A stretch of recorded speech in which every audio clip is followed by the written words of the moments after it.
From old-school screen veterans relishing the chance to get physical with the new generation, to actors so impressive that doubles have been left twiddling their thumbs on set thanks to their homework paying dividends.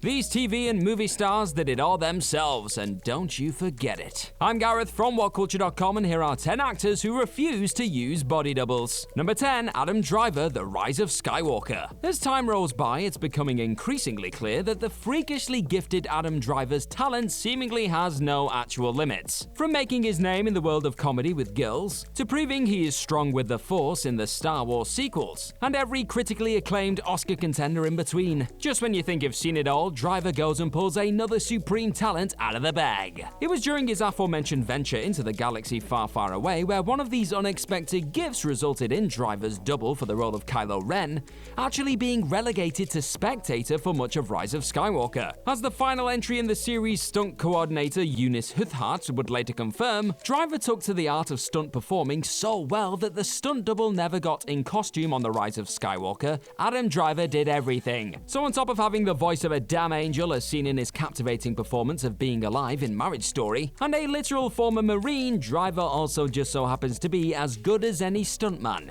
And that is a quote. Number 9, Jeremy Renner, Tag. If the next entry teaches you one thing, it's that demanding to be front and center no matter what stunt arises isn't always the best of ideas. Despite being an actual Avenger and something of an action expert at this point, Jeremy Renner found out the hard way that his stance on not wanting an audience to be pulled out of the movie by some guy in a bad wig trying to do the stunt sometimes has painful consequences. While shooting a sequence in 2018 comedy flick Tag, the Hawkeye star was required to jump down from a 20-foot stack of chairs. Yet instead of landing safely, the actor had a nasty fall when the rigging broke, resulting in him breaking both of his arms on the way down. Not knowing the true extent of the injury though, Renner continued to perform the stunt again before having both of his eventually fully casted arms covered with CGI for the rest of the shoot. There's suffering for your art, and then there's Hawkeye literally breaking bones for your entertainment, folks. Number 8, Carrie Fisher, Return of the Jedi. Back to the world of Jedi and Sith we go now, and to a moment so iconic,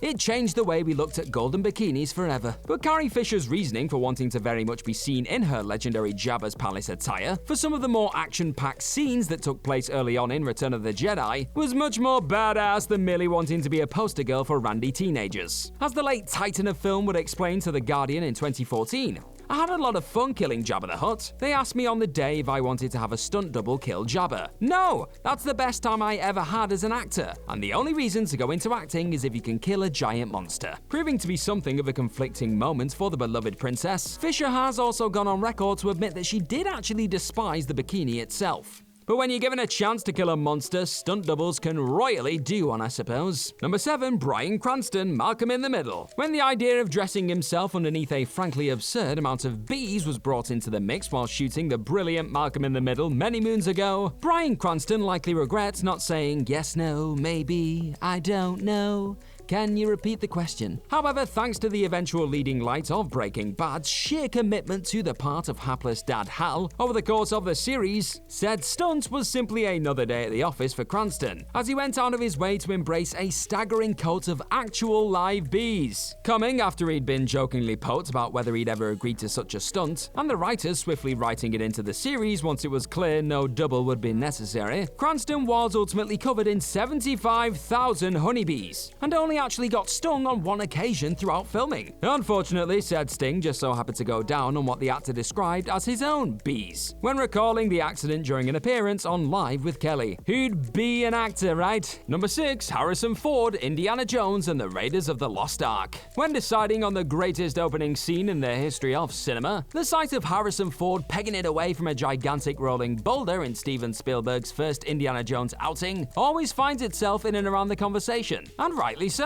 After all, this heart-stopping sequence didn't just introduce us to the now legendary figure in the most epic of ways. It also acted as another handy reminder of just how much of a real-life hero the great movie star was, and still is for that matter. When reliving what went into bringing this iconic set piece into existence in an essay the director wrote in 2017 for American Cinematographer, Spielberg would reveal that Ford was having none of the body double talk. As he put it, a double would have cheated his head down, so Harrison volunteered to do it himself. This wasn't a case of a one and done for the Star Wars superstar though. Spielberg explained that the shot was executed on 10 different occasions in order to get it from every angle needed. Meaning that, as he put it, Harrison had to race The Rock 10 times, he won 10 times and beat the odds. He was lucky and I was an idiot for letting him try it. Number 5. Willem Dafoe, Spider-Man No Way Home. After spending a glorious 66 years occupying this spinning ball of chaos, you forgive the mighty Willem Dafoe for wanting to take it easy in his later life. However, when faced with the chance to reignite his love affair with one particularly menacing goblin for Spider-Man No Way Home, when talking about the one condition he had during his discussions about returning for the MCU megaflick,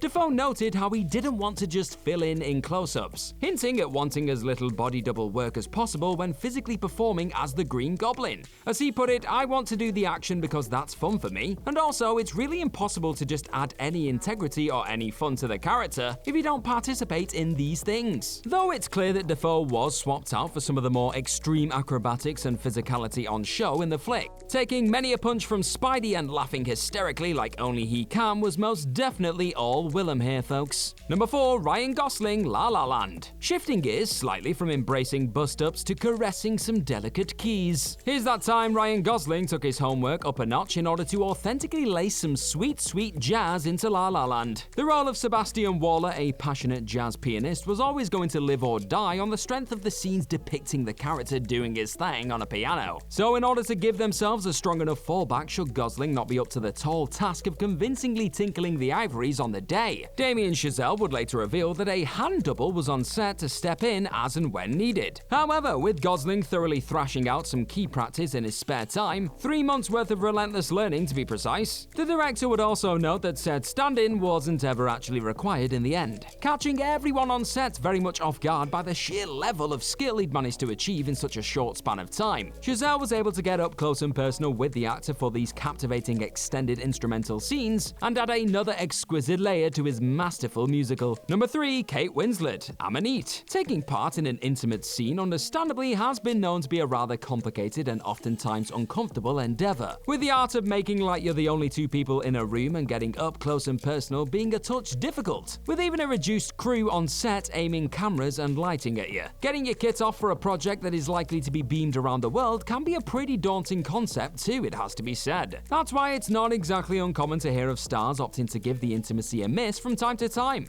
But in the case of Kate Winslet, when appearing in 2020 romantic drama Ammonite, the actor felt that it was almost her duty to strip off and not rely on a double for her sex scenes opposite Saoirse Ronan. Noting how women her age sometimes don't have the courage to bear it all and show their real selves in their 40s, Winslet told The Hollywood Reporter, "I was just excited to say, this is what it is, peeps. This is how I am now, and it's very much not the body I had 20 years ago. Go you, Winslet." Number 2. Margot Robbie, The Suicide Squad. Half the fun of deciding to throw yourself into the thick of an intricate stunt or explosive set piece instead of falling back on the body double professionals on set is being able to watch back said sequence, poke your mates and declare, "Hey, look, told you I did that for realsies." But in the case of the scarily gifted Margot Robbie in James Gunn's recent The Suicide Squad venture, a piece of unfortunate costume design actually prevented her from really reveling in some seriously impressive stunt work. Instead of having a gymnast double perform the moment Robbie's Harley Quinn grasps a set of keys from a bodyguard and unlocks her handcuffs whilst dangling from her wrists, the actor amazingly managed to execute the movements on her own. Sadly, with Gunn understandably mesmerized by her otherworldly ability to use her feet like hands on set, the director didn't notice that her face was being covered by her outfit until he made it back to the editing suite. Therefore, Robbie's outstanding feat of footwork looks like it was pulled off by a stunt worker, when in reality it was all the awesome Aussie pudding. Number 1. ANYA CHALOTRA, The Witcher. As already noted, the process of approaching and eventually executing an intimate sex scene on set is one that must be handled with the utmost care. If an actor isn't necessarily feeling stripping down for a wide shot and would prefer a double to bite the nude bullet instead, having that option has never been more common and expected than in recent times both on TV and movie sets. But in the case of ANYA CHALOTRA's experience while shooting the first season of Netflix's The Witcher, the actor soon realized that she actually wasn't entirely comfortable with another performer portraying her character of Yennefer in the show's many scenes that depict her relishing and being at peace with her sexuality. When talking about her double, she said, "I only used her for the first sex scene because I realized very quickly in that first sex scene that actually I didn't feel comfortable anyone else portraying Yennefer because it's still acting, isn't it?" So CHALOTRA soon opted to take over from her double, and the rest of of the shoot involved herself and the team